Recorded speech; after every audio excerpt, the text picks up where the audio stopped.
Abe Malumalu aloba vérité. Topengo imulu. Yo ndimi penda ke Bemba a gagné l'élection.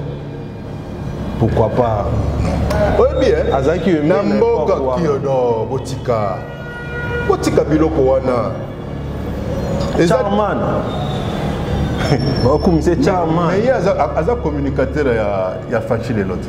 Bemba. Mais oui. T'es allié. T'es allié, t'es communicateur. Nandenge ni Robin. Parce que Subino il faut soutenir le chef de l'État. Mais il y a droit à y Subino. C'est à sa communication, c'est normal. On réduire, bâtonner, Basilika. Basilika, point, il y a un communicateur. Moi, je ne dépends pas à bâtonner sur toi. Autant que là, Congo. Il y a deux temps à Congo. Mais il y a que calamité. Dans ça, tout. Les qui n'ont Jimmy Kitenge, on a bien la relève. Ça un débat en tant que communicateur. Débat Jimmy communicateur, deux communicateurs. Moko ya Kabila, Moko ya Tshisekedi. Voilà, c'est ça. Et Nayebi que en 2018 fut proclamé vainqueur. Moutou Oyo a gagné qui l'élection. Ce que dit Malinga Lobani. Moi et mon équipe, tu proclamaka vainqueur kaka Moutou a gagné pendant l'élection. Ah, Kadima. En tout cas, tu es John Poyazalaki. Nansena a changé mon zémona yembe na ndenge mo boy. Ah. Alexis Gisaro azale kinangai. Leki nanga penza. Azali l'un des membres. Il y a RCD. Il faut un jour Tobet aller sous tour na Kigali, non pas pour un momi na bango, mais pour un Tanga Kagame. La RDC n'a rien contre le peuple rwandais. La RDC a tout contre le polpotiste Paul Kagame. Très bien. Plus d'un million de fois. Je l'ai dit.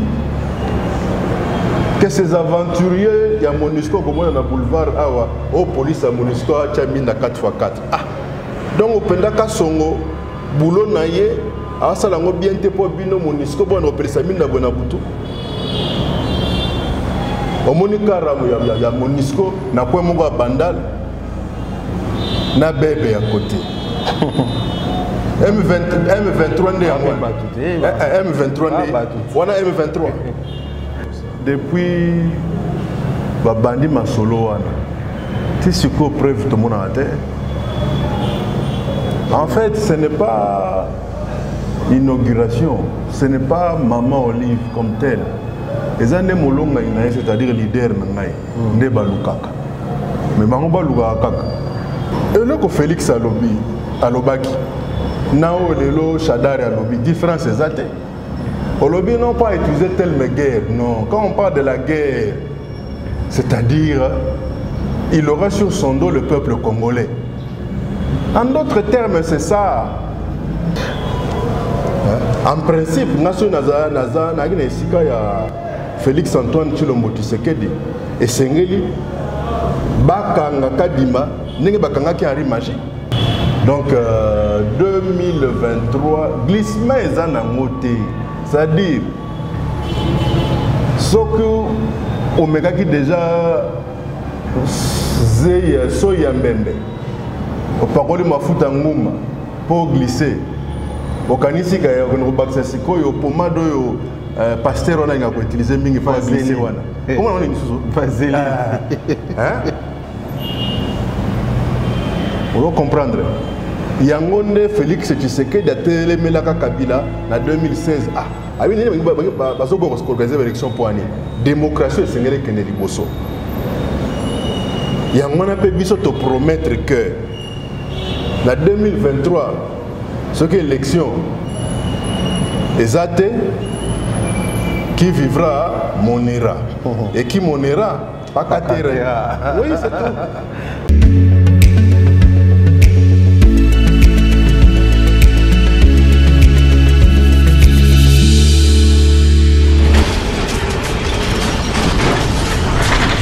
Ma Mission TV, le miroir du monde. Ma mission au cœur des actualités, réfléchissons pour notre pays. Chers internautes fidèles abonnés, bonjour, bonsoir, bon après-midi, ça dépend de l'heure où vous nous suivez. Bienvenue dans votre émission Réflexion, qui est bel et bien présentée par moi-même, Alexis Wechi. Bolinga Kabiso Mbote, partout Bokolanda Biso Boye Malamu. Les loto Mbelibino Mwana Mboka. Oh Bolinga Kamingi, ceux qui te tirent émission, ma question est Kebele. Mwana Mboka Claude Machala. Cadre ya parti PPRD, parti politique PPRD, moko ya FCC. Na yende tokoso la actualité, bomoni déclaration ya Ramazani Shadari pour na ba élection, to vanda wana pena mingi et puis délégation oyo mokonzi ya mboka atindaki na Uganda et créé ba polémique ebele na moko ya ba congolais. Cadre ya parti politique monene PPRD to na ye tokosolo la a expliqué biso apé sapé oya ye makanisi et ko éclaircir biso mbote mona mboka mbote ndeko boni santé non nzamba osala parti ça va toujours en préparation ya congrès stratégie na biso pour que congrès toujours retenir dans les jours à venir. OK. Et les Canadiens Longobani. Et entre-temps, il y a ceux qui travaillent déjà sur ma stratégie à Maponami ou élection ou l'année prochaine. D'accord, très bien. Bon, parce que est-ce que maman Olive est politicienne ou pas? Pour toi qui n'est pas déjà politicienne, hein, côté Moussous. Maman Olive Azali, maman sociale, et Aza Molongani politicienne. Mais et puis que Nyoka Botarana combattait. Donc c'est normal gaz à la paix, moi contaminé dans le langage et surtout que de temps en temps on se retrouve entouré de politiciens. Pourquoi pas un langage? On a les lois politiques dans le Congo. Un peu comme on dit, si tu t'occupes pas de la politique s'occupera de toi. Parce que où ils ont sur le terrain. Yende maman kendaka wenze yende mutalambaka yende muto ayebi onyo surtout ezole kana wenze yende bangonde bako magicien pour les loyo tokoloba nini ba maman bayebi ndenge bakoma kosala po biso obi maman propre na tongo okuta mo eloko akolia soko ozongi ndako tant moso tikeka 10 000 francs. Mais aux ongles, au côté de le miracle, moko boy, bana pe bao sakana. Moi pour tout la mitune belé zate. Au côté de mbeto lali. Donc aux hommes on a maman va comme un peu quelque part au konzabiso. C'est-à-dire aux ongles on dirait dans les villages, hein, parce que dans les villages en fait, c'est souvent les hommes qui chôment un peu, qui traînent au village. Les femmes sont parties dans les champs. Les hommes c'est pas tous les jours qu'ils vont à la chasse, ou soit koluka moi Nsamba, ou soit koluka Mbila ou quoi, c'est pas tous les jours. Donc, un peu, nous vivons un peu comme au village, dans certains coins de Kinshasa. Là, c'est parce que je vis à Kim. Je vois des gens pratiquement vivre comme à l'époque de la pierre taillée. Hein. C'est-à-dire les gens ont repris de vivre du ramassage, de la cueillette, de la chasse. Ok. Voilà. Ma communicateur, il y a un gambo mosusu ya pouvoir balobi que inauguration maman Olivier Sala qui va critiquer en mingi na éviter ce combien de gens na mato ba bizambongo obayi ayibi na l'état balobi bambongo ebele bungi na l'état ndebo ba aye azui akosala ba biloko wana sali ba. Est-ce que au monité que depuis ba bandi masolo wana ti siko preuve tout monde a terre. En fait, ce n'est pas inauguration, ce n'est pas maman Olive comme telle. Les années molonga inaye, c'est-à-dire leader nangai, nde balukaka. Mais bango balukaka. C'est-à-dire que dans le moment où neti Kabila leki attaque magie, hein. Pour Kabila, vraiment tu es na matembele, pour comme tsunga. Pour qui magie soukakate. Mais c'est quoi yo kibo yo kib Kabila. Kib majete mais kib Kabila. Hein au côté ngata tina matembe. C'est-à-dire mutu nyonso to pour les solonais à moi goût. Les solonais à moi goût. Pour ba mona et puis pour ba chaika. Surtout bino ba journaliste. Pour émission na yo à moi bien. il faut y a maman moto à koya bandi ko pour comme Kabila. On a aussi bango que et longo kib marché comme kib Kabila. Donc yango ko tchango tati na matembele yoga ntsunga. Mais nous sommes écoutez, non, ne dites pas na mandat na yé. La mauvaise gestion. Je pense que Oye Salamine a 3 ans, 4 ans Oye. C'est scandaleux. C'est scandaleux Oye Salamine. Il n'y a pas longtemps ici, Toyoka qui m'a sorti à partir Moko Aboye. Parti Bimi samedi, ce que vendredi ou samedi, lundi Toyoka information, non dimanche $500 000 et bunga qui na finance ya hôtel de ville. C'est tout le bien à Lingeti à Atela dans le Cambodge. Mais depuis silence radio. Et vous avez sur le Koutan, le Koutan puisque Balobi Yango. Assemblée provinciale et mettre l'accent sur ça. Pour Ataye Moko Godempoi, ou Azali, président assemblée provinciale. Au moins, il a craqué. Alobi ata bazuzi ya nzela kanyaka akite yo mais est-ce que pas nzambe oza innocent nasuka la bible boko mona biso bana na bino toko sola biso bana bango te toka natanga tweet oyo Ramazan Shadari ya sali pona mamwa ba élection 2023 oyo na moni ba Kongo mona ba singa lokola na sala kitanga na sali annonce ba bisinga lokolo ko ya papa Claude Machala tourner la biso mais tourner à éclaircir biso na likambo ngana bisi bango déjà pe yo loba lobango bazonga kana ba émission ba omona. Si Félix Tshisekedi n'organise pas les élections, ça sera une déclaration de guerre. Nous allons appliquer l'article 64 de la Constitution. Telle est la position du PPRD, mon parti. Qui vivra, verra. Non, moi je pense que... Pourquoi qui vivra, verra. Pourquoi ma guerre. Moi je pense que... Non, excusez-moi. Botika Kozwa, guerre, on dirait... Il y a Mindou qui n'a massas et tout ça. Non. Moi je pense que Yomoko Otolobawa. Eza eloko moko na loba na reloba yango. Na reloba yango ya trop. Souvenez-vous qu'en 2016, Félix Antoine Tshilombo Tshisekedi, farouche opposant à Joseph Kabila Kabange, n'eût-il pas déclaré Kolekakutu Wana? Parce que dans la vie, il faut s'en arrêter que le karma existe. Et Malobo et Bimina Monoko Mokonzi. Atatango Azalaki na bébé avant comme Mokonzi, plus tard, ils allaient sacré.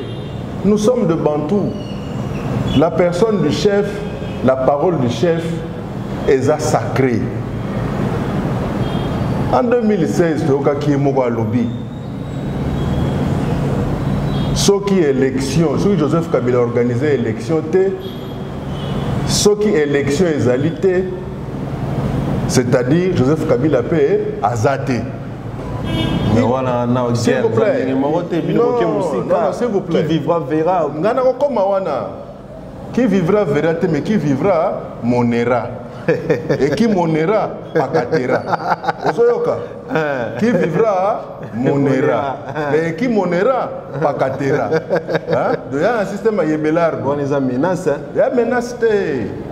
Vous savez, en 2016, le président Félix, à l'époque opposant, a lobby bien. Ce que Joseph Kabila a organisé l'élection, c'est que c'est une jurisprudence. Et surtout que Malobawana est soutenu par la Constitution en son article 64. Et on a vu, il y a eu un dialogue même organisé par le même Kabila. Otosuka Kiti Sami Badi Banga comme Premier ministre. Il y a un gouvernement d'union pour aboutir à une organisation des élections. Que d'ailleurs, Félix Antoine Tshilombo Tshisekedi a gagné officiellement. A gagné officiellement. comme appelle à l'élection, dans la émission. Donc, et là que Félix Alobaki, Nao Lelo Chadar Alobi, différence exacte. Olobi n'ont pas utilisé telle guerre, non. Quand on parle de la guerre, c'est-à-dire, il aura sur son dos le peuple congolais. En d'autres termes, c'est ça que la Constitution interdit aux Congolais d'accepter d'être gérés par des filles. Que tout gestionnaire Yambo Kanabiso, mandataire numéro 1, qui est le chef de l'État, il faut attirer mandat naïe d'un processus normal du strict respect de la Constitution. Mobeko Likondi. Voilà que Mobeko Likondi, dans l'article 164, balinga kotanga, balinga ka kolanda mibeko nyo surtout à la lettre, bayebi au article oneza koloba. Donc ne soyons pas du genre on a tout entre la peau et la chair, épidermique. La propaganda, comment on cause un peuple. Il y a toujours mboka oyo, batu babomi on batu ya poussute, ezali bana vernité, ezali ba mama bi populaté, ezali ata mingano te. Bino ba politicien. Batu babomi mboka ya batu batanga. La frange la plus dangereuse pour le développement ya mboka oyo, pour mboka na biso kende liboso ezali ba je les connais, batu français milai. Bato ba kazaka donc tanga vimbani na kata kazaka ngo mikolo ba tomboki na ba croiser merci Turquie kwa kazaka $30 pe komi soko ki le pote za ko bima wana ba pesi ka poste boyo ko 10 millions ebungi et 10 millions de francs de dollars mais tande ba ko telemela ka mwana ayibaki chombo moko akikala kasa na victoire. Laissez le couteau, le bureau qui a macassé. Bino bona leçon, ça va monter, bino bo détourner ba milliards. Mais ça te le liste wana. Ça c'est de la propagande. Il y a kolobaka que souvent toi peuple moko mingi 4900 va planiter à Mabé. On cherchera toujours ya ko justifier réussite na yo. Né no komi na mbongo Joana bika kota maison. Que Joana Sara na finance, comment on bête à frappe à Kosakana Tekuna. Vous allez comprendre. Attends, Moutayo Somaga Moutoukana Sen, nous avons souvent les affaires propres. Abeti moi Lichne ou Turquie, moi Ketchne à Chinois Banini. Mais le fait que moi Ntaba tous les jours, na moi Bok, comme moi ventre bimi, hein? Mais Joana Koma, Joana Kota maison. Et bon, par erreur, Nicolas, deux membres de la famille, l'équipe a couffé. Oui, que Dieu a vraiment trop de famille. Ozoka, monter en Mabetotika. Ça fait plus de 4 ans que Kabila n'est plus aux affaires. Mais pourquoi continuer à parler de Kabila? Pourquoi? Est-ce que vous avez vu pendant tout le règne de Kabila, Bisso Bakabiliste, tout bête à l'histoire de Moboutiste. Quand on est au pouvoir, on assume les passifs et l'actif. Les kasikoyo. Bakoloba toujours Kabila parce que les boulots bino botiki ezamo laï mingi. Yango bako rappeler batuso toko komate parce que les boulots ezamo laï pour comprendre. Ça c'est un aveu d'échec.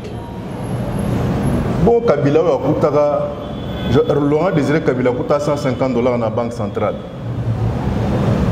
Tango banguna ya mboka na biso ba bomi Laurent Désiré Kabila. Joseph Kabila a coûté 50 millions. C'est-à-dire qu'il y avait un effort qui était en train d'être fait par Laurent Désiré Kabila sans le soutien à la Banque mondiale, tous ces organismes impérialistes là. Mais Kabila, le jour à ça, la remise et reprise, c'est à peu près $2 milliards qu'il a laissé dans la Banque centrale. Et l'élan est là, l'élan est maintenu. C'est chaque jour qu'on nous raconte, on nous cite des chiffres dans les médias. Donc il y a eu un élan. Et Joseph Kabila n'avait cessé de dire « ce n'est qu'ensemble ». Ce n'est qu'ensemble. Donc Mobutu Lobaka en son temps, le président de la République n'est pas un magicien. Seul, il ne peut rien. Mais avec l'appui de tout le monde, il peut tout. Vous comprenez? Donc, et l'Okoana a pensé que chaque fois il faut qu'on revenir. Non, mais entre-temps, Babiloko boza ko inaugurer Tongo Midi pourquoi? À chaque fois que nous avons riba d'inauguration, moi je suis venu à Kabila. Je vais appeler le solo que je première pierre à Kabila. Je vais isoler Beta Maraté. Est-ce que c'est vrai que Félix Antoine Tshisekedi a inauguré pour les soldats qui ont œuvre au Kabila Bandaka? C'est André qui m'a dit Bandaka et le Rwanda. André Kimbuta est vivant. Ada vivant, véritable Kinois, a Chiprike Bino. Dans la histoire de Bandaka Wanate. Yo les Kanzela wana ya Kinko Lensele ya Kibomango wana. Bandaka Wanezeka Wanate. Après Siko Esengela qui batonga terrain pour l'école du sport de football et à FIFA et compagnie là. Bandaka Wanezeka Wanate. Hommage aux Mipanan Kabila to Fati. Na peuple. Moi je préfère Bisso, bakabiliste, le pouvoir c'est le peuple qui le détient. Hein? Bisso ta batalolé noté. Hein? Toza batu ya ba Rolex, ba Zili, ba Berlucci. Hein? Ba sentir en croco donc pamba. Toza batabilo konate. Bisso c'est le peuple. Le Koumou na peuple, le peuple qui nous avait fait confiance. Ok, si tu as battu à Bongaïté, oh ma péka épaulette bisoté. Parlons des élections.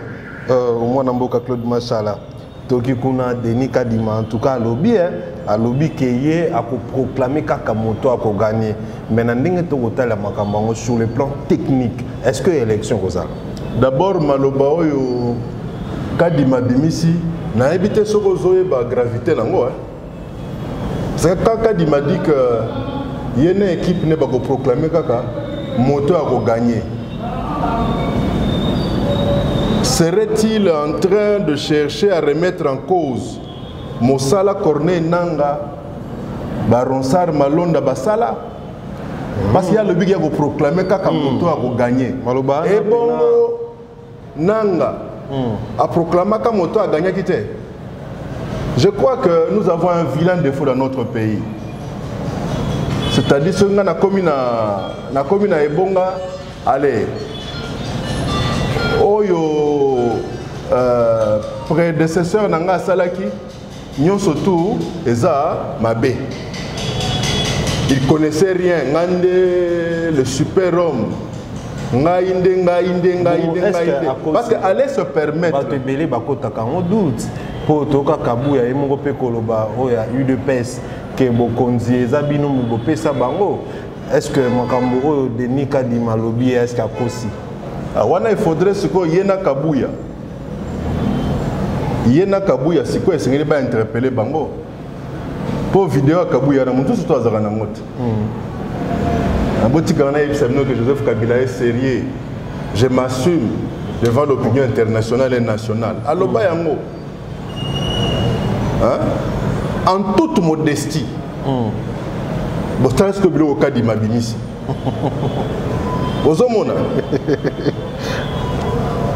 en principe, Félix Antoine Tshilombo Tshisekedi et Sengeli Bakanga Kadima, n'est pas Bakanga qui a magie. Mais Henri Magie Bakanga Repoani. Parce que l'Obara, Kakamaloba Mokoyo.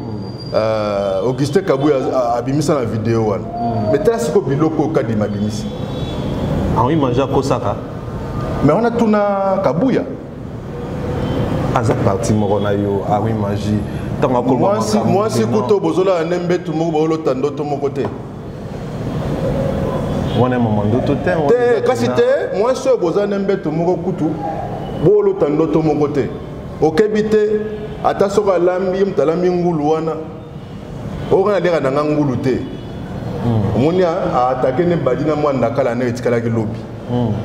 Ozomona. Et ma tante na beti masikini motona ça dépend na yi. Soko lingo yeba qui dit vrai qui dit faux. Les intéressés sont encore vivants. Mais tu as le pavé dans la mare. Oh, les locaux di Mabinisi. Oh, que nous kolobake. Yone équipe na yo. Beaucoup proclamé gagnant vainqueur kaka muto a gagné véritablement l'élection. Bon, c'est-à-dire si koyo nanga salakani. Et amsu ao lobela abe malumalu. Yo Monica nanga nde. Pour abe malumalu pe ezala kapena. Abe malumalu aloba vérité.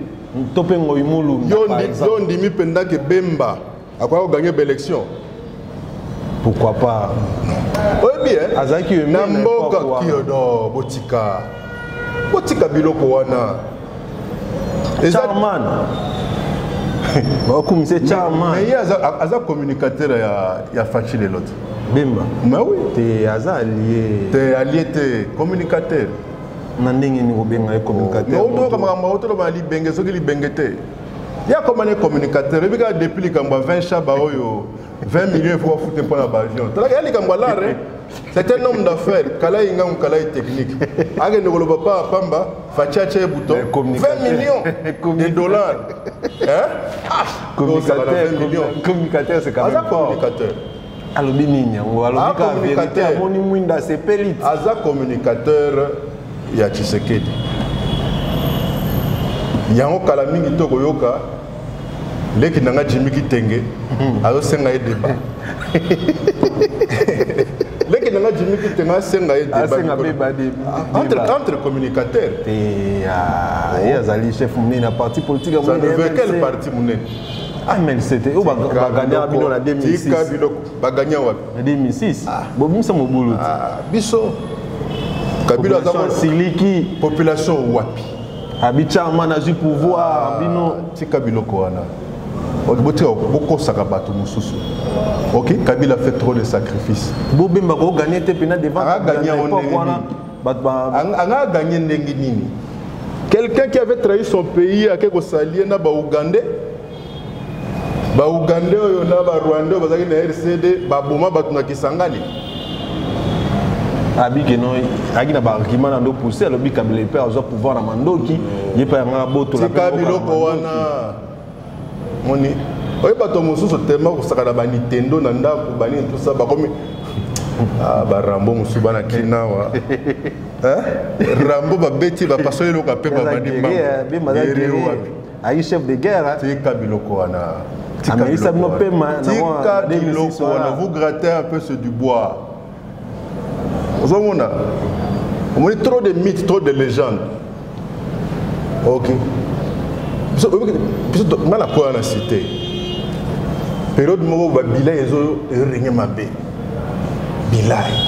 Pourquoi mon surtout fait le cas de Bilay. Bilay est allé nini. So pour bagarrer, on nous t'avons molenga. Ah, c'est basuki. Et puis ce bagarre des arabes pendant où melaté. Soyez na deux systèmes à bagarre. C'est-à-dire ceux qui va choquer les coffres ba makile bimi sauce bitumbe vidé. Poli. Ou soit Bonigo Tikate, ba via quartier, ba sobi bougie. Bagarre à bougie. C'est-à-dire que ba si tu bagarre ti bougie ne aussi là. Or quelque part bo lemba. Parce que ba via ba no beta bino mbali sikoyo. Vous comprendre? Na massa na bagarre à tout genre. Mongo kutu na bana otanga kombo na ye. Ya za ola ta combinaison ba komasima engambe spécialiste en bagarre de rue. Ozoka. Donc biloko wana tango ya o mutabeta kini zete mutu e kaoke ba légende. Vous comprendre? Pomba ya buru azakate. Pomba buru azakate. Pomba buru azakate. Ah. Mingaza. Bato ba buru ba kosilika. Napena ba petit buroti. Pomba buru azakate. Bemba pena yi pomba wana fo bondi zakare. Aganya bino na 2006. Solo. Monte lelo facha makasi kwa pembe na fachi. Ko comparer na fachi te. Ah pembe na fachi. Ko comparer na fachi te. Ye problème na ezali les 20 tonnes. 20 millions. Ah. Mais l'État avait perdu le procès. Si il faut pas qu'attaquer mon âme, c'est pas ça cop. Parce que Subino lobby qu'il faut soutenir le chef de l'État. Mais il y a droit à y Subino. C'est à sa communication, c'est normal. On réduire, bâtonner, aussi les gars. Bah c'est les gars pour il y a une communiquer. Moi, je ne dépends pas à Batounou Sotouana. Autant que là, Bakongo. Il y a deux temps à Bakongo. Mais je n'ai que calamité, tout ça là tout. Les qui n'ont pas Jimmy Kitenge, on a bien la relève. Ça c'est un débat en tant que communicateur. Débat na bimba Jimmy Kitenge. Communicateur, deux communicateurs. Moko ya Kabila, Moko ya Tshisekedi. Voilà, c'est ça quoi. Merci beaucoup. Tout conclure na mamouya, na propos ya. Non, les Kambuka di Malobi. Kadima. Non, non. Moi, il faut respecter le chef. Moi, je sais que c'est Félix Antoine Tshilombo Tshisekedi qui avait gagné les élections. Ok. Et Nayebi que en 2018 fut proclamé vainqueur. Moutou Oyo a gagné qui l'élection. Ce que dit Malinga Lobani. Moi et mon équipe, tu proclamé vainqueur quand Moutou a gagné pendant l'élection. Ah, Kadima.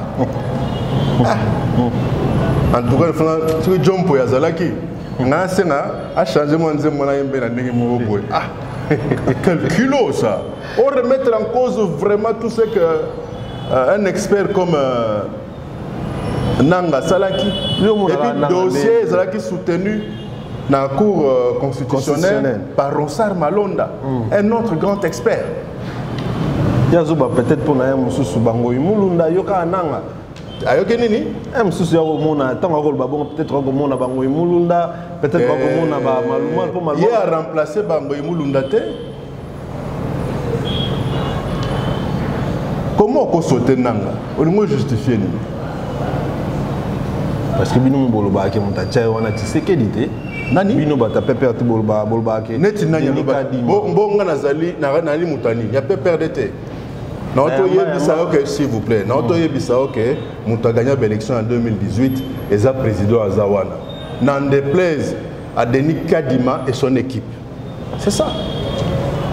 Siko nde to komona biso to komona net élection exacte parce que to ça la analyse intellectuelle sur le plan technique élection exacte mais bino ça déjà ba débarquer la déclaration makasi bo vraiment au bien ça la analyse intellectuelle et compagnie on a vu des chics liboso on a vu des universités depuis 1987 pour bino bana o maya bikeza na maboko na bino nanu mosisika mikolo wa soka na ba vantar.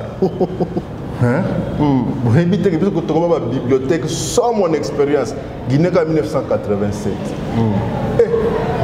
C'est un professeur bien pour le chef de l'État, lui un professeur déjà qualité qui t'a. Donc il y a aussi Nicolo. Aux hommes que ce que vous aurez, n'a eu pas seulement Denis Kadima. Donc on remettre en cause la formation à Bino. Denis Kadima. Dans le bien mon Kunzambo gâté. Tu vois mon Kunzambo lobby. Té, na mon nio. On s'appelle la madame Denis Kadima lobby. Très suspect. Élection, est-ce que vous avez élection? Élection, il faut ça là. Pour te dire le bac, Bao Bakanisi qui va aller sous bas sénateur sans élection, bas député sans élection, bas gouverneur sans élection, bas Kosan Liboma. Donc 2023, glissement est en moté, c'est-à-dire ce que Omega qui déjà Zey Soya Mbembe au parole mafuta nguma pour glisser au kanisi ka ya baksa siko yo pomado yo pasteur on a utilisé mingi pour glisser wana comment on est sous vaseline pomado ba pasteur wana ba pasteur ba sala wana vaseline pour onction pour onction mystique Attends vaseline. Attends parole yango glissement exacté. Boso ba sal glissement kasi bino bosa. Je crois que vaseline est côté zélo. Et bien ici ma mutu. Et côté zélo. Hein? Tika biloko là. Écoutez. Tout a été fait dans le forcing. Tout a été fait dans la boule forcing. Cour constitutionnelle. CENI. Oui, on a une cellule de base à UDPS. Attends les lois, quand il m'a dit la partie. De toute façon, dans la vie, l'ingratitude ou la trahison est normal. Lobi Atoki va promulguer la loi électorale en catimini. Dans le système qui yanda, tout surtout le journal officiel. On a bien consensus. Pour avoir posté ni bomba le c'est pas tout le poste modèle on devrait au canisa anate mais les élections 2023 il faut ça la ma pour biso to ko la kaka maloba oyo yemo comme konzi ya mboka à l'époque opposant farouche et de taille Joseph Kabila Kabanga ya Lobaka c'est une jurisprudence sacrée pour nous ya on to ko la kaka to ça le ko mususuté. Et peut-être l'image présentée par mon SP, les autres troublés bino, mais vous les avez article 64. Vous allez comprendre. Très bien. Donc il faut élection salement. Et puis tout le monde quand il m'a banni déjà pour recruter. Et recrutement c'est plus la cellule de base à IDPS, à contacter. Déjà bah, préparer bah, CV bah, tout ça là pour baser la structure nous surtout il y a CENI mais Congolais en 2023 assis là déjà koyeba pour nananité jamais à voter à l'issue. Mais Jean-Pierre Liaou tout le monde a sali plein de kisanga na lobby que population balanda bino te bino bateau ba politicien boko lingaka ba élection boko lingaka bozo bokondi eza pona ba intérêt na bino personnel. Il a fallu que na minute au bino nyonso bosanga na bo soutenir chef de l'état pour mboka eza abiso ki avion eza na turbulence mabambaka mabanga te mais bino boko bamba mabanga na évité je pense que Joseph Kabila pendant tout son mandat il n'avait cessé de dire ce n'est qu'ensemble. Et quand on parle du consensus, c'est-à-dire se mettre autour d'une table, mais Lolendo, Bongai, Ade, Boreza, Bisonga, vraiment, Novana Bango, Talaka Kanga. Mais entre-temps, Mbokeza Gozika, situation à Est, solution exacte. Oh, ce qui m'a dit, c'est que vous avez bloc, vous avez le Komoko. Et Moudakoki, vous avez le catalyseur. Il y a union, il y a unité en Ezanan. Et ça, c'est ce mais le col a continué à politique, le col a balia. Auto lié au sein de boule, n'a pas balinga ya trop. La population. La population, qu'est-ce qu'elle a à foutre de l'IA? Rien. À l'île Kolo, union sacrée à l'Inga épée à trop. Et à flatterie. Mais voilà. Il y a tout ça chic à la mingita. Il y a ce boulot les corbeaux et les renards. Sauf que cette fois-ci, les gens doivent savoir que n'était pas un biseau. Et pas à Kabila. Quand est-ce que les corbeaux et les renards? Parce que pas un biseau vraiment. Naboula bien, Bakou et l'équipe, et Yemba Papi texte Bakou à la vie. Donc, le corbeau a fait monter une carabine. Et qu'au lieu du fameux morceau de fromage que vous espérez voir tomber dans vos gueules, on va vous vider les chargeurs dans vos gueules alors. Flatterie. Flatterie, ça nous a coûté le pouvoir. Kaka bao bazali pembe na Kabila ba poste ba komboye banama benga plein. Bande ba balukela ki candidat à Kabila. Bande ba balukela ki Emmanuel Chadari. Vous allez comprendre. Donc voilà une ba flatterie te. Ba mususono tokenda ki kasi tolinto zonga na PPRD. Olingo zonga na PPRD, problème ezate. Luka honorable dunia a fait son fiche d'adhésion. Il y a membre, fiche d'adhésion, à former, c'est-à-dire à réinitialiser l'idéologie. S'il vous plaît. Il y a solo.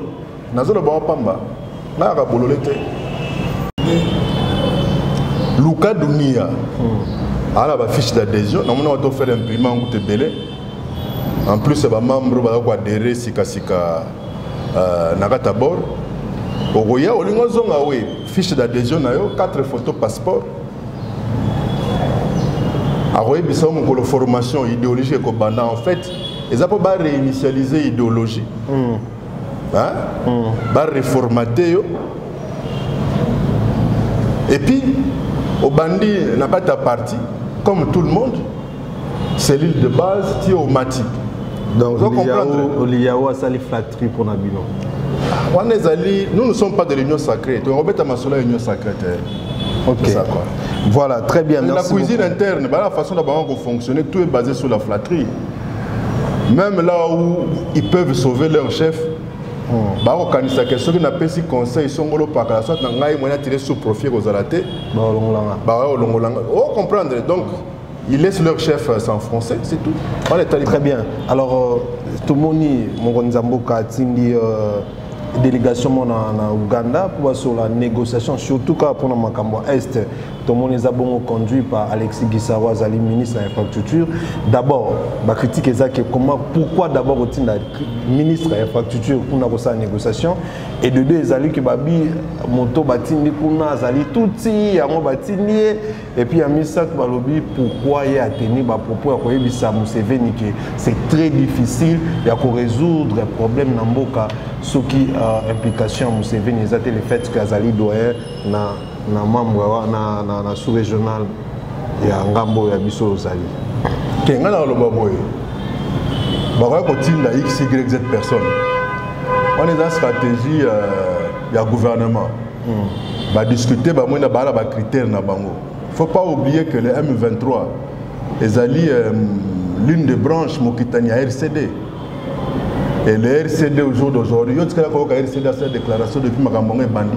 Rien. Silence radio.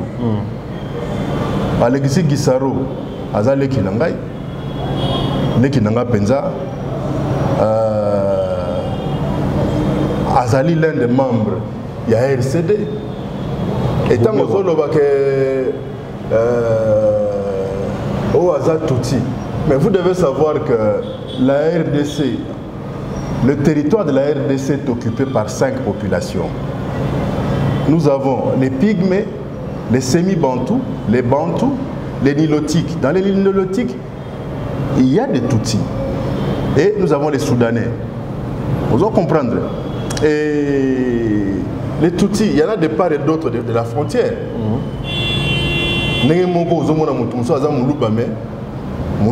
RDC, mais Kokonae, Angolais.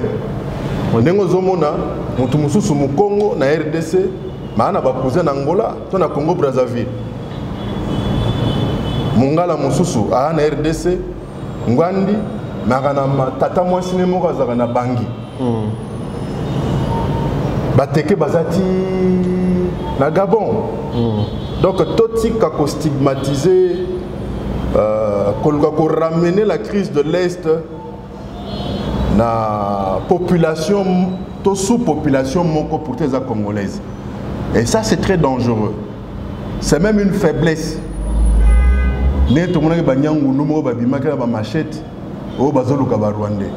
Et curieusement, Jules Mouniere Maboko, mais bateau va créer une milice wana eux opérer na bandal batika ko tshaba maboko force du progrès mais mutatini bango avec Jules Mouniere yango bakanga alors Jules Mouniere na ndimité yeni avec le patron milice wana na ndimité il y a lobaki koloba vous devez comprendre ce n'est pas que na côté là mais réseau zaki molaye fallait ba tshaba no surtout maboko OK na fermer parenthèse wana et puisque Museveni na ba crise nous surtout à est l'Ouganda est toujours mêlé à cette crise-là. Oui. Et souvent de manière très hypocrite. Bunagana, c'est une frontière na Ouganda et non avec le Rwanda. Mais comment le M23, des terroristes descendants du RCD, se retrouvent dans la niveau frontière Rwanda? C'est qu'il y a une connivence secrète peut-être entre le Rwanda, l'Ouganda sur les sujets M23. Et on est obligé d'utiliser toutes les voies. Bien sûr, en donnant un peu plus de pondération à la voie militaire. Parce que le vœu exprimé par Mzee Laurent Désiré Kabila autrefois, de ramener la guerre jusque là où elle est venue, d'où elle est venue, il faut exaucer si pas réaliser. Ok. Il faut un jour, Tobet aller sous tour na Kigali, non pas pour un momi na bango, mais pour un Tanga Kagame. La RDC n'a rien contre le peuple rwandais. La RDC a tout contre le polpotiste Paul Kagame. Très bien. Ne jouons pas le jeu de Kagame. Là, il veut se victimiser, lui et tous ceux qui ont sa gueule. Nous avons aussi nos Tutsis qui ont l'obligation civique de participer à la défense de notre souveraineté. Et le gouvernement ne peut pas comme ça mettre sur la place publique la stratégie naïe. Donc c'est normal, nous sommes à la veille d'une élection, les gens veulent utiliser cela, un autre discours pour Kolak-Sakaye, voilà. Mais nous devons faire très attention. Je pense que la première, il y a rapport, il y a mission. Ils ont bien, ils ont vraiment. L'obité qu'ils ont bien, puisque nous avons bien un résultat. Je crois qu'on a vu le chef de l'État beaucoup voyager dans le sujet, dans le dossier où il y a Est.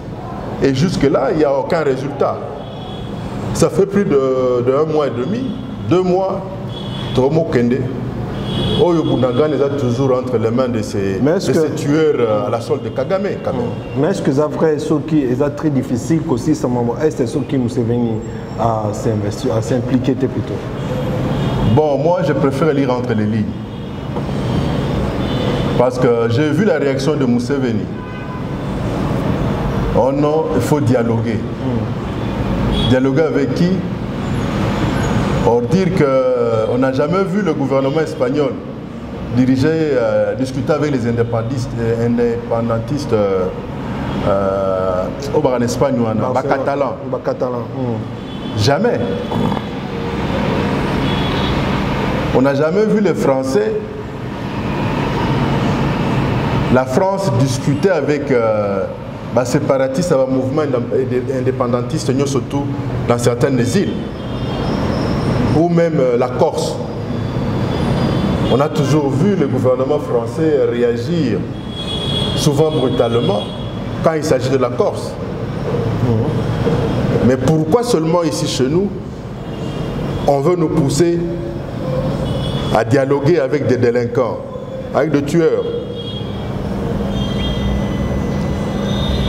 Kagame Yewana, est-ce que la communauté internationale sait ce Kagame et qu'il y a un dialogue en FDL?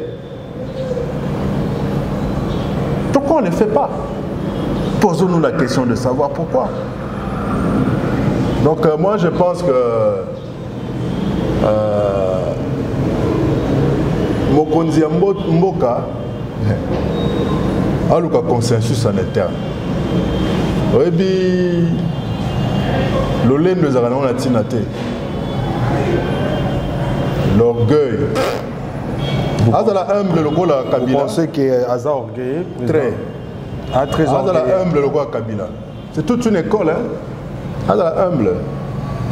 Mais si tu balobi boye Mokonzi Mboka kutani na Museveni plusieurs fois na Kenya na EAC kuna solo liming bazui ba conclusion pourquoi kotinda lisu bato à nouveau. Est-ce qu'il n'y a pas des accords où il faut qu'on négocie mingi pour et que Makamwango est ici là parce que yebi pe que Uganda zana sima il y a M23 pour le tundu la dernière tour ça biso que na somimo bazaki na Kabarebe James Kabarebe hein, je crois James Kabarebe a lobby que Batobako armé M23 Tobako ça là que M23 Zamaka c'est ça bango teza Uganda donc bazan information wana mais pourquoi toujours négocier et si quand on est compliqué, moi, mais toi, Congolais. Nous devons toujours négocier parce que ce sont nos éternels voisins. Vous savez, au Rwanda, comme en Ouganda, pas trouver la solution. Rwanda, Ouganda, il y a des oppositions. Vous savez, démocratie est dans le Congo, Awa. Et comment qu'on a inspiré ba peuple ya ba mboka mingi ya ba mboko eza autour de nous. C'est-à-dire la démocratie congolaise est comme le col a un poison pour ba pouvoir dictatoriaux pour la ba mboka mingi la pays voisin na biso. Et ces pays voisins aimeraient voir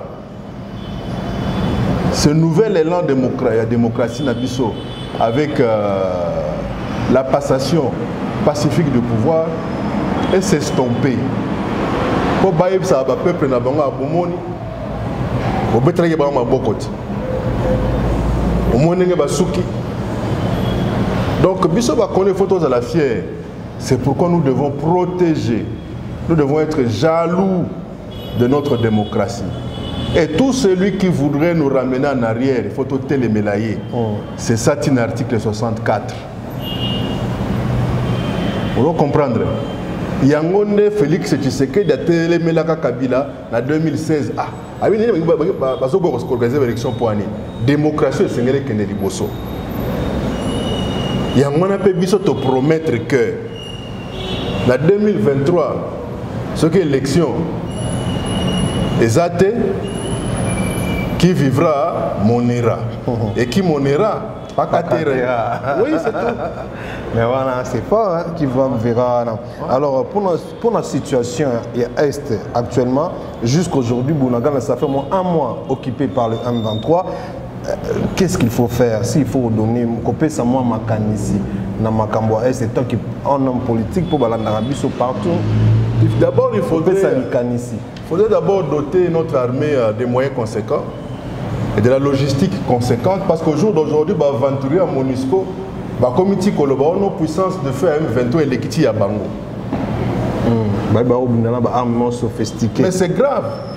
Et dire que la RDC est sous embargo, quand on dit cet embargo, c'est pas qu'on ne peut pas acheter ça. Ça dit que c'est un système de monitoring. Toutes les armes qui entrent au Congo, elles sont monitorées, répertoriées. Le Congo en tant que territoire. Mais ces armes-là qui se retrouvent entre les mains, il y a M23. Nous avons échappé dans le monitoring. Ça, c'est question à Liboso. Voilà que Bayebi, par où ces armes-là arrivent entre les mains de ces tueurs.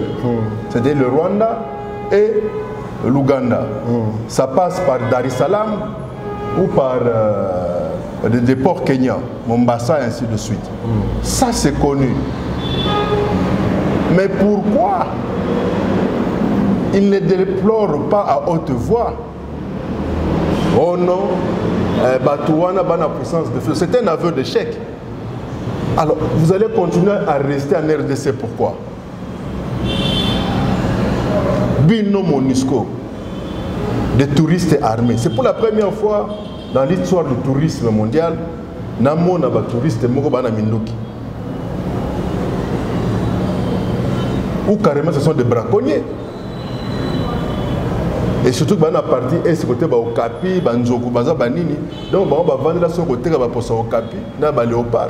Mais parlons de MONUSCO. Tu parles bien que non, MONUSCO faut y kenda. Moi je l'ai dit plus d'un million de fois. Je l'ai dit que ces aventuriers, il y a MONUSCO comme on a boulevard Awa, au police à MONUSCO à Tchamina 4x4. Ah, donc au Pendaka Songo, boulot naïe, à Salango bien te pour bino MONUSCO, bon au Pélissamine Bonabutu. Au Monika il y a MONUSCO, na quoi mon gars Bandal, na bébé à côté. M23 né à moi. M23 né. On a M23. Na 23h mutuka MONUSCO na cheta o luka ba M23 moi mais la moi kofa mutu na cheta trop. C'est que par rapport il y a Kamambo Est battu le Koba lobby boy à lobby que il faut en tout cas cette fois-ci tout ça la guerre populaire. Il faut mon toto à utiliser fort à l'okoto. Alors bien que on est loko ya musée Laurent Désiré Kabila za kilo na monogone pour citer comme on a poani bah tu le kwebo Maintenant, il y a une autorité morale, il y a Union Sacrée qui a bu boira, qui a trahi, trahira, qui a noilera toujours. Zala ekengena batu nyoso tona bautake pa Kabila wana. Bana système ya kopakolo mafuta. Alors que base la dendo. Zomona. Alors baka tanga kombo musée. L'auto prise en charge, la paix se gagne, l'éveil patriotique. Pour okoloba musée Kabila. Néanmoins les gens qui l'ont monokonaï Kabila salié.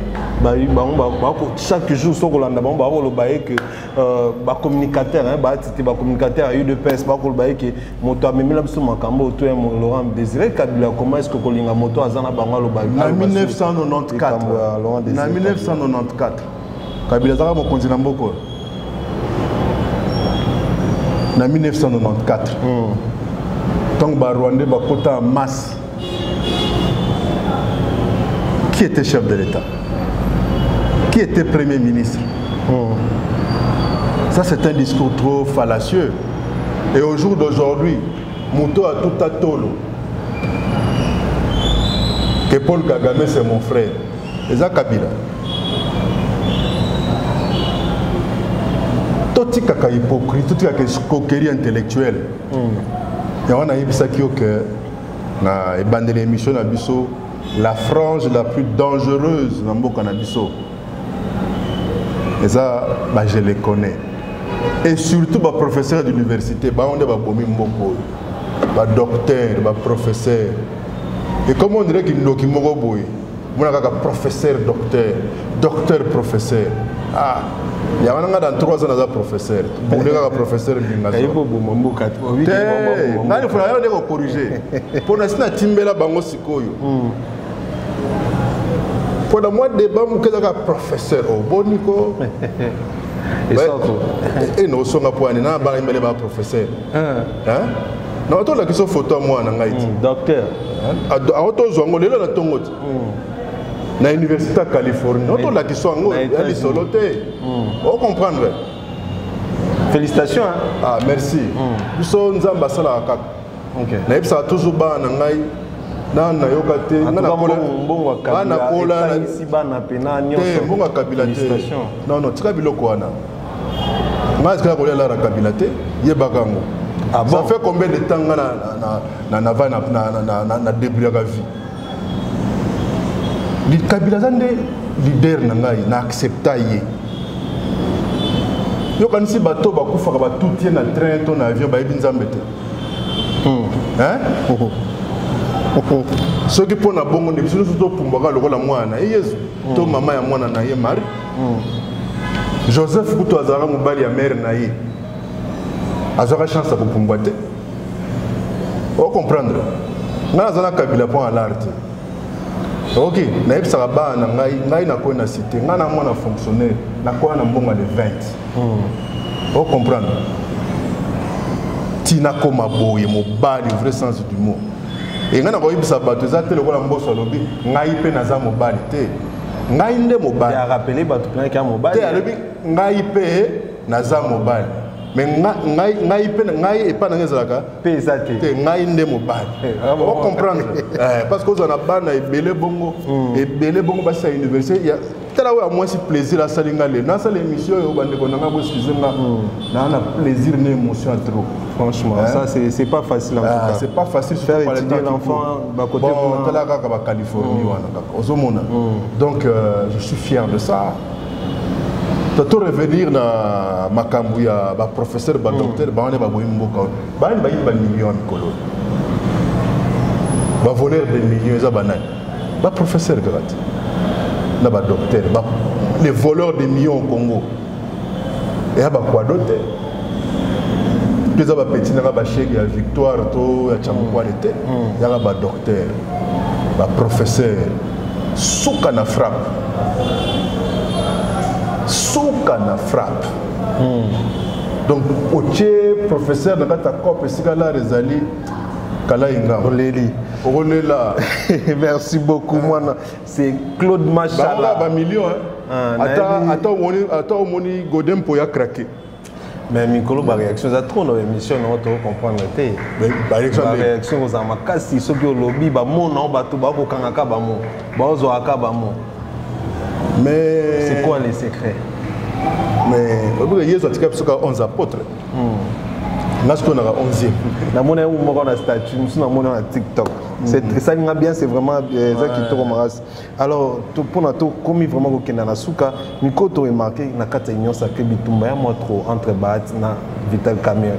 Koto Bato Kamerhe balobake Baat atindi ba étudiant à corrompre bango apesi bango mbongo pour ba réclamer 100 jours tant IGF akenda ekumna ko soana ba étudiant alingeti. Kino wapi mbongo 100 jours babinde ba étudiant ba yembaki bongo ezaki Baat mtamanigansaki. Koto peto qui réaction, qu'est-ce qui se passe entre bango bali moi likanisna on a katina bango. En tout cas, là vraiment on a masolo ebele apaka juma. Masolo belé ya paka juma. Oyo kaka. Na yo kaka na kota kuna te. Non peut aller ga kuna te. Mais on a pas lourd les les kaka wana kana muna ka ba tout ça plutôt tala ba TikTok masolo paka juma quoi. Non na ko kota ba tala kala ngai Claude Macha na ka paka juma. Vraiment. Ma trop. Moi je suis le kabiliste permanent. Donc là Joseph Kabila Tinati. L'union sacrée paka juma. Na lobi ngai na dekaka na ngai mingi ka nzela kinga bwana na ka pe masolo mingi apaka juma ermo masolo so betela ngati vous des médias vous tina ba vidéo oui l'union sacrée na ebité so nini ça mala paka juma nini zo de la so l'union sacrée le est traité de paka juma c'est chaud hein paka juma parlement touché ta na lobi bien que ngai na kotaka na paka juma te na tikala lekaka na kaka de to lekaka el moko boye to le kinzela oya ki auto service Zaïre côté ba kamia ba village à faux sceptique wana paka juma na katia wa comme vraiment na suka émission na biso to si ça boité sans que solo la na bato est aux leader politique bon un leader na membre politique en tout cas parmi bato bayebi bayoka pe balandaka. Est-ce que moi liloba pona bato est surtout il y a réconfort parce que va passer un moment très difficile à ce moment. Je crois que on est ensemble, soutenons notre armée, nos FARDC. Motona ndenge na ye tala eloko ya mutu ya ba artiste musicien ba to kosala à soutenir FARDC et longa isa biso. Très bien. Et lobby Leki Nanga Blaise Boula, notre cause est juste. Est-ce que tu lobby Mabé? Non. Merci beaucoup. Notre cause est juste. Tu lobby Mabé? Te soutenir en tout cas FARDC. C'est très important. FARDC Mende 2023. Zali Kamama Ponami.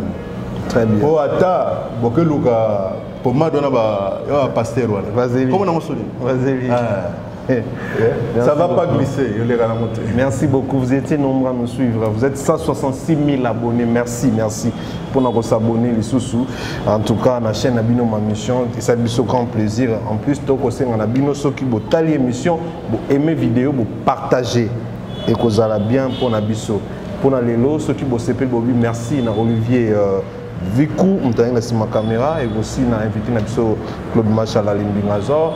Et puis voilà, en tout cas, Mbalasima Sokin Kolo a Sungi peut permettre tout le monde. Au revoir. Là vraiment on a masolo belé à paka juma. Masolo belé à paka juma. Oyo kaka. Na yo kaka na kota kuna te. Non peut aller ga kuna te.